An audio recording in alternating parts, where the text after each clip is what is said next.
Bonjour à tous, c'est Pauline. On se retrouve ce soir pour quelques minutes pour parler de la célébration du Bel Eten, donc le sabbat qui a lieu depuis hier, quelques jours auparavant, et qui aura lieu jusqu'à ce dimanche, lundi à peu près.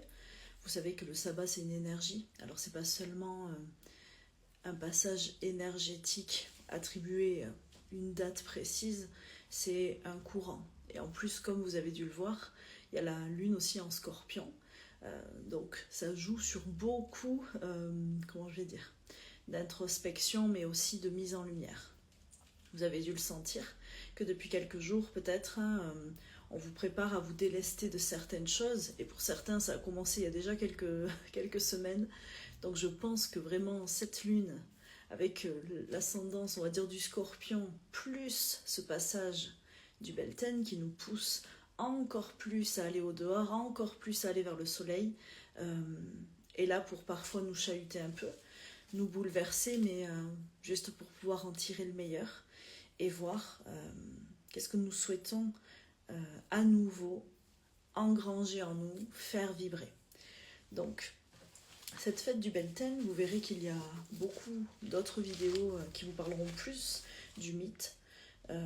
Moi j'aimerais qu'on parle surtout petits rituels, des choses que vous pouvez mettre en place et pourquoi ce passage en fait peut du coup vous permettre, on me dit, de dépasser certaines choses et de mettre en place aussi de nouvelles actions pour vous, pour l'intérieur mais aussi pour l'extérieur. Alors, le Belten, ça veut dire le feu vif. Donc, selon la mythologie, ça pouvait être attribué aussi au dieu Bel, qui est un dieu solaire, un dieu alors un peu cornu, un dieu du plaisir et de la sexualité. Donc ça, vous risquez aussi de le voir si vous faites des recherches. Moi, je vais rester vraiment sur cette notion de feu vif, qui me paraît primordiale, car dans les cultures ancestrales, en fait, pour célébrer ce sabbat, on allumait 2 feux vifs en général qui allaient permettre d'amener protection, bénédiction et purification. Et ça va faire partie des rituels que je vais vous proposer de faire. Donc le Belten, c'est un sabbat dans la roue de l'année, comme vous le savez déjà, qui nous permet de nous épurer un peu plus. Là, depuis Yule, on est en train d'avancer, de sortir de notre introspection, de sortir de la nuit pour aller vers le soleil, vers la victoire éphémère de la lumière sur les ténèbres. Donc même pour vous, on va vous demander de montrer tout ce que vous avez fait grandir et tout ce que vous avez glorifié à l'intérieur, à l'extérieur, pour pouvoir engranger plus d'abondance, plus de prospérité et une capacité à créer, on me dit, renouvelée. Et surtout cette année, qui démarre sur une nouvelle année en 1, on me dit la créativité, la réalisation vont être encore plus, vont pouvoir, on me dit, encore plus être déployées. Donc on vous invite, avec ce sabbat, à sortir peu à peu du sommeil et à chercher, tenter en tout cas de retrouver l'équilibre. Ce sabbat représente aussi l'union sacrée. Peut-être que vous allez rêver de vos masculins et de vos féminins. En tout cas, vos 2 polarités vont se chercher, vont peut-être chercher aussi à s'équilibrer, ça je vous le souhaite, mais peut-être vont vous pousser dans vos retranchements pour que vous puissiez bien les réaligner. Donc, comme vous le savez, la part féminine, c'est tout ce qui est lié à votre sensibilité, aux sentiments, au cœur, à la réalisation, à la procréation, tout ce qui va être amené dans la terre, mais par grâce, j'ai envie de dire, à votre chakra sacré, votre chakra racine. Donc, plus vous allez être ancré, plus vous allez être présent, plus ce côté féminin, dans l'acceptation de votre vulnérabilité, va pouvoir s'épanouir. Coucou. Et votre côté masculin, c'est le ciel, donc ça passe par la tête, c'est le mental, c'est la réflexion, c'est votre esprit, donc c'est amener aussi le mouvement, l'action. Donc les deux vont un petit peu, on me dit, se tourner autour, peut-être se chevaucher, pour que vous puissiez les rééquilibrer. Et ce sabbat de Belten, c'est un sabbat, oui, autour de l'union sacrée, de la sexualité aussi, mais ça peut être, on me dit, la sexualité sur le plan subtil, sur la confrontation et, comme je vous le disais, l'alignement de vos 2 parts. Alors bien sûr que si vous souhaitez avoir des rapports, vous allez sentir que énergétiquement, il peut y avoir quelque chose de plus grand, quelque chose qui vous permet, on me dit pour une fois, peut-être de vous dévoiler entièrement, de vous mettre à nu et sans peur. En fait, on me dit, osez, si vous le pouvez, que ce soit envers vous-même seul ou envers quelqu'un d'autre, osez vous mettre à nu, osez dévoiler tout ce que vous êtes avec authenticité. Et de toute façon, votre lumière vous protégera. Donc, le Beltane, c'est ce passage-là, cette porte vers votre lumière, votre rayonnement par on me dit le dénuement, par le dévoilement, par un changement de peau. On avait déjà commencé avec le dernier sabbat à faire cette transformation, mais c'est comme si on me disait la mue là devient encore plus profonde. Donc, beaucoup d'entre vous risquent de le sentir, et comme je le disais avec la lune en Scorpion, encore plus. Donc, il y a plein de petits rituels. Moi, je vais vous marquer, je vais vous parler de ceux qui m'ont le plus parlé. Donc, vous allez voir que ce sabbat est vraiment beaucoup tourné vers les créatures féeriques. D'habitude, on parle beaucoup des défunts, on parle des anges, des archanges, des guides, mais là, le Beltane, il est tourné vers la nature. Donc, il faut passer du temps dehors si vous le désirez, vous connecter aux créatures féeriques, aux fées, aux lutins, aux ondines. On dit qu'il ne faut pas les embêter pour le Beltane et que normalement, leur plante sacrée préférée, c'est l'aubépine. Alors là, j'en ai une que j'ai fait sécher. Donc, si vous trouvez de l'aubépine aussi, on dit que à cette période, elle amène la protection et le divin dans la maison, ainsi que, alors pas que de la lumière du coup, mais des créatures féeriques aussi. Il faut juste leur demander l'autorisation de pouvoir en cueillir, parce que c'est une plante sacrée pour eux.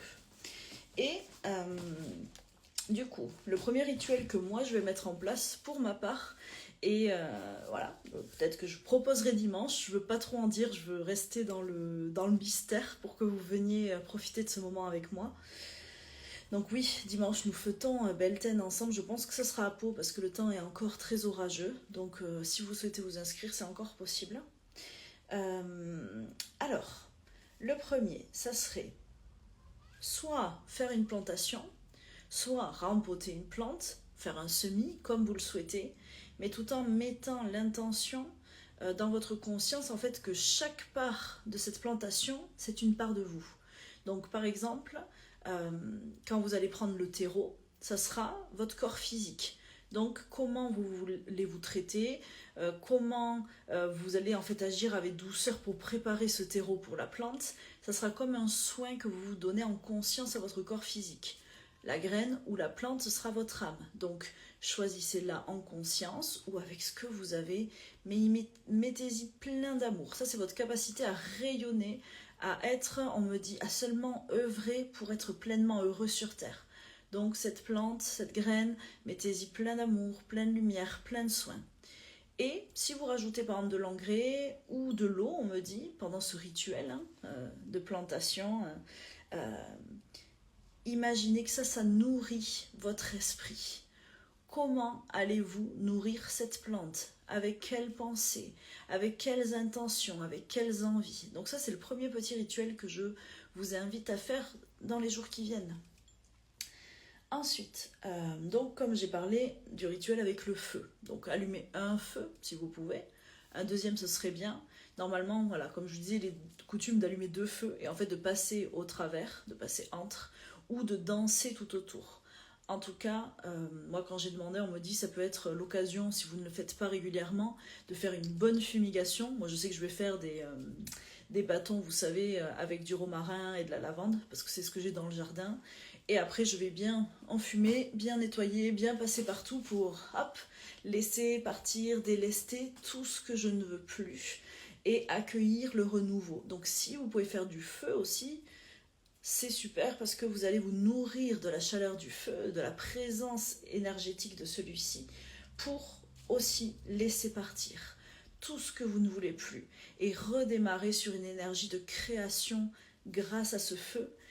Et au final, moi je vous inviterai à le loger, à l'imaginer, à réchauffer votre chakra sacré avec, pour vous préparer à cette union divine. Et le troisième petit rituel, c'est celui des rubans. Donc moi, j'adore écrire sur un ruban, vous savez, un souhait, une envie, quelque chose que je désire, et après aller l'accrocher. Donc vous pouvez faire ça, vous pouvez écrire ce que vous désirez et l'accrocher dehors, par exemple dans votre jardin, voilà, à l'extérieur. Il y a des endroits aussi parfois qui sont faits pour ça, suivant où vous vous trouvez. Et sinon, vous pouvez aussi faire avec vos rubans une couronne. Donc moi, j'avais fait une couronne de pâquerettes avec laquelle j'avais accroché des rubans, par exemple, mais avec des petites promesses, avec des petits vœux que vous marquez et en indélébile, comme une promesse que vous vous faites à vous. Et quand vous faites aussi le rituel du semis ou de la plante à rempoter ou à planter, pensez aussi à tout ce que vous allez mettre dedans. C'est votre abondance à venir, votre création à venir. Et n'oubliez pas, on est capable de tout. Demandez l'aide de vos êtres de lumière, des créatures féeriques si vous ne pensez pas être assez puissant, mais nous sommes tous une part de divin. Et donc je vous ai dit ça. Ah oui, et pour les rubans, vous pouvez faire aussi une célébration donc pour les couples, si vous le souhaitez, de hand fasting. Vous savez, c'est quand on noue les rubans et qu'on se repromet amour, fidélité, bienveillance. Ça serait déjà pas mal, amour et bienveillance. Et on peut se le faire aussi à soi, en fait, entouré des rubans, et vous avez même écrit des vœux autour, entre vos mains, et en fait vous promettre pendant une année. Normalement, pour les Celtes, le mariage durait 1 an, et on pouvait reprogrammer si on voulait, mais au moins vous promettre. Qu'est-ce que vous vous promettez jusqu'à l'année d'après? Donc faire cette petite tresse de ruban, l'entourer autour de vos mains, et en fait juste profiter, ressentir, et on me dit déjà accueillir la métamorphose qui est en cours. Donc ça, ce ne sont que des petites idées, vous en trouverez plein. Moi, je sais que ce sont les rituels qui me parlent et que j'aime. Il y a aussi celui dont je vous parle très souvent, de la rosée. Donc on dit toujours autour des sabbats. En fait, il est coutume de ramasser la rosée du matin et d'en mettre sur son visage, ou de mettre de l'eau à l'extérieur et de boire cette eau, qui serait une eau de beauté, d'harmonie et de jouvence. Donc je vous invite aussi à le faire si ça vous parle. Vous pouvez même aller mettre les pieds dans l'eau, mais là on parle vraiment de la rosée. La rosée avait un caractère en fait sacré et magique pour les Celtes. Pour tous ceux qui cultivent aussi, on dit que le Beltane, c'est le moment de mettre des protections sur votre bétail, sur vos cultures, demander la bénédiction en fait des êtres de la nature, tout simplement, et du divin. Donc ça, souvent, on dit que le feu que l'on fait brûler la nuit de Beltane, on utilise du coup les cendres et les braises restantes pour, comment on dit, pour les poser sur vos récoltes, en fait, sur les récoltes, comme un terreau, comme un engrais, pour en fait, après avoir chassé tout le négatif, le feu chasse le négatif, et vous donnez cette protection à votre culture, à votre bétail. Et à quoi je pensais? Non, je pense que je vous ai un peu parlé de tout. Dernière petite chose, les fleurs sont très très mises en avant pour le Beltane.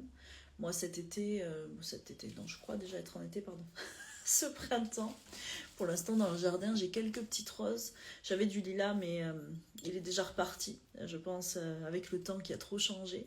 Mais c'est vrai qu'il est de coutume de cueillir des fleurs. Donc comme je vous l'ai dit, moi je l'ai fait avec les pâquerettes, j'ai fait une petite couronne de pâquerettes avec une bénédiction pour mon fils. Mais ça aussi, c'est quelque chose que vous pouvez faire, cueillir des fleurs, les mettre chez vous. En fait, c'est que vous invitez le printemps, vous invitez les créatures magiques et féeriques à venir chez vous et à mettre leur bénédiction et leur protection. Donc le Beltane, c'est simplement un passage, un rite de plus qui vous permet de vous rapprocher de votre lumière et de rayonner simplement, comment je vais dire, sortir des ténèbres, sortir de toutes ces aspérités qui peuvent peut-être être souffrantes, et savoir qu'en fait la lumière est toujours là. Donc oui, moi aussi j'adore tout ce qui est lié avec tous ces rubans. Et puis vous savez, c'est le 1er mai, donc il y a aussi ceux qui font des mets. Je voulais en faire un dans le jardin, mais j'ai pas encore pu. Planter un grand piquet et accrocher plein de rubans aussi. Normalement, mais chacun accroche son ruban et après on danse tout autour. Donc c'est des cultures, bien sûr, ancestrales, mais qui en fait nous permettent de nous rapprocher de la nature et de simplement aimer cette vie, simplement nous rapprocher aussi du bonheur. Donc, ce sabbat, ce sera un sabbat autour du plaisir, autour de la joie et autour du fait de pouvoir petit à petit sortir au dehors, sortir sans carapace et exposer peut-être une partie sensible et vulnérable de nous sans avoir peur, parce que c'est peut-être la part la plus belle de nous qui attend d'être révélée. Donc j'espère que cette vidéo vous aura plu, j'espère que vous serez inspirés pour célébrer ce beau sabbat, et n'oubliez pas, faites ce qui résonne juste. Pensez à l'amour, c'est vraiment le sabbat de l'amour, hein. J'insiste, on me le redit, le sabbat de l'amour et du plaisir. Donc si vous pouvez donner de l'amour autour de vous, faites-le, et puis allongez-vous dans les pâquerettes, regardez le soleil et connectez-vous à votre cœur et à votre chakra sacré. On me dit vraiment, pour tous ceux qui ont des projets de création, de procréation, il faut être dans le plaisir sacré, divin, dans le plaisir de la terre, dans le plaisir de la vie, pour pouvoir faire émerger, on me dit, les plus beaux cadeaux. Donc je vous souhaite à toutes et tous un très beau sabbat. Pour ceux qui veulent me rejoindre, dimanche c'est encore possible, ce sera de 14h à 17h normalement sur Pau, parce que je pense que le temps va être orageux. Donc il nous faudra un abri, mais être bien couvert parce qu'on va quand même faire un petit tour dehors, si jamais. Donc je vous souhaite à tous une belle fin de journée et je vous dis à très vite. Merci.